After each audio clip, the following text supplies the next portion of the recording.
They say we carry our ancestors in our blood, that we are the sum of those who came before us. But have you ever wondered if they're tired of being dead?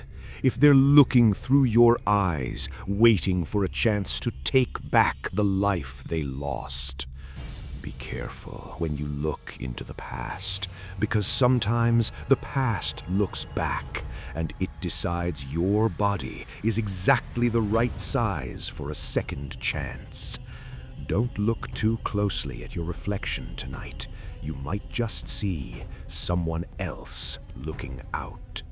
The house was a Ghibli dream, nestled in a valley of whispering pines with ivy-covered stone walls and windows that caught the morning light like amber. The Sato family moved in with smiles and heavy boxes, unaware that the house wasn't empty. It was waiting. It had been waiting for a century, for a bloodline to return, for a fresh vessel to step across the threshold. Leo was the first to find the attic. It was a space filled with the scent of dried lavender, cedarwood, and ancient dust. In the furthest corner, draped in a rotting velvet cloth that felt like dead skin, stood a mirror. It was tall, framed in dark, twisted mahogany that looked like interlocking human bones. When Leo pulled the cloth away, he didn't see his own teenage face. He saw a man with a high, stiff collar and a sharp silver beard. The man was sitting in a high-backed chair that looked exactly like the one sitting in the corner of the attic. The reflection didn't move when Leo moved. It didn't mimic his breath. It simply sat there, watching him, with eyes the color of a winter sea. "Grandfather," Leo whispered, his voice trembling in the cold air. The man in the mirror smiled, not with his lips, but with those piercing, frozen eyes. And in the silent attic, a voice creaked out of the glass, sounding like dry leaves skittering on a grave. "Not quite, my boy, but I am the reason you exist. I am the roots. You are merely the leaf." The biological drift.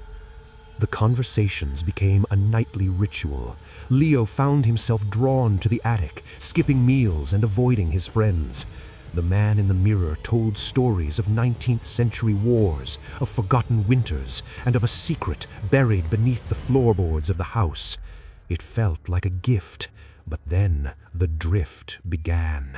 One morning, Leo's mother dropped her glass at the breakfast table. It shattered, the milk pooling like a white shroud. "Leo, your eyes! They were brown yesterday." Leo ran to the hallway mirror. His eyes were no longer brown. They were the color of a winter sea, cold, piercing, the exact shade of the man in the attic. He felt a strange, dull ache behind his sockets, a rhythmic throbbing, as if invisible needles were stitching new nerves into his brain. That night, the man in the mirror looked younger. His silver beard was flecked with black. "Thank you for the light, Leo," the reflection said. His voice was becoming clearer, while his own voice was starting to sound like a distant radio signal. "Brown was always such a dull color for our lineage, don't you think?" The loss of autonomy. By the second week, the horror moved from his eyes to his bones. Leo woke up and couldn't move his left leg. He felt a phantom heat, a searing pain in his thigh, a gunshot wound from a battle fought 100 years before his birth. When he looked in the mirror, his teenage jawline was beginning to square. His cheekbones were pushing against his skin until it felt like it would tear. He tried to scream for his father, but his vocal cords felt thick like old cured leather. When he finally spoke, a deep, resonant baritone echoed through the house. "Father, help me," he tried to say, but his mouth said, "The harvest will be late this year." His father looked at him, confused and frightened. "Leo, why are you talking like that? Why are you standing like that?" Leo realized he was standing with his hands behind his back, his spine perfectly straight, in the formal posture of a Victorian aristocrat. He wasn't controlling his muscles anymore. He was a passenger in a body that was being recoded. The great-grandfather wasn't a ghost. He was a biological virus, downloading his personality, his memories, and his physical traits into Leo's DNA. The basement evidence. In a moment of pure, panicked willpower, Leo forced his old legs to stumble down to the basement. He tore through boxes of family archives until he found a tin box of daguerreotypes, the earliest form of photography. His heart stopped. There was a photo from 1890. It showed the great-grandfather standing in front of this very house.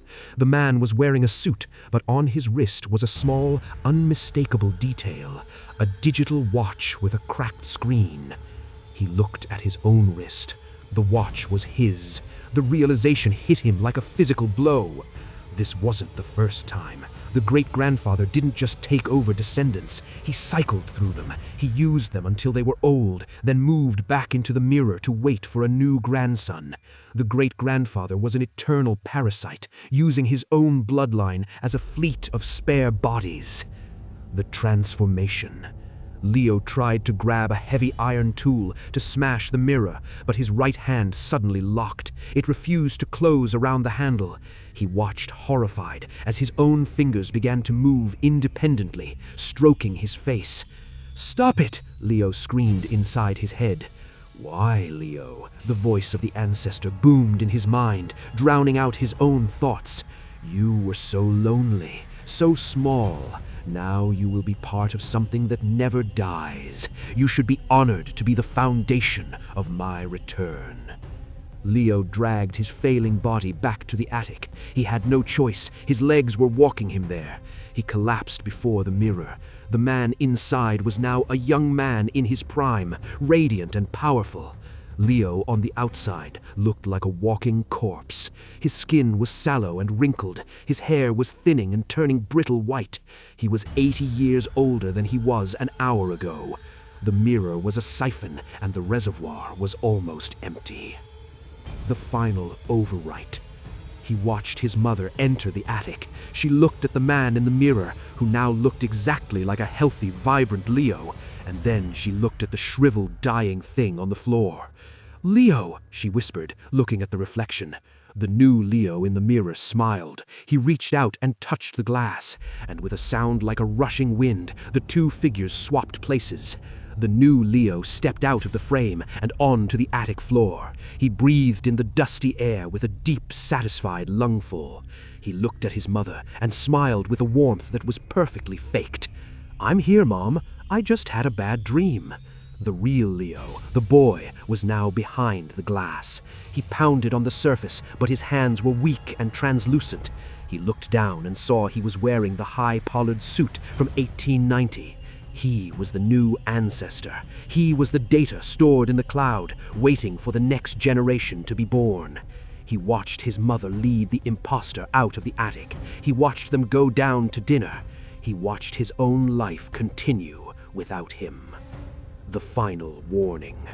Go to your bathroom. Look at yourself in the mirror. Truly look.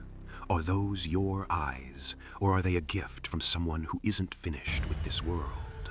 Do you ever find yourself humming a song you've never heard, or using a word your parents never taught you? Don't be proud of your heritage. Be terrified of it, because your blood has a memory, and it's tired of being forgotten. It's waiting for the day you look into the glass and say, "Grandfather?" And when that happens, make sure you say goodbye to your soul, because you won't be needing it anymore. Are you sure you're the one in control, or is someone from 1890 just breaking in the shoes?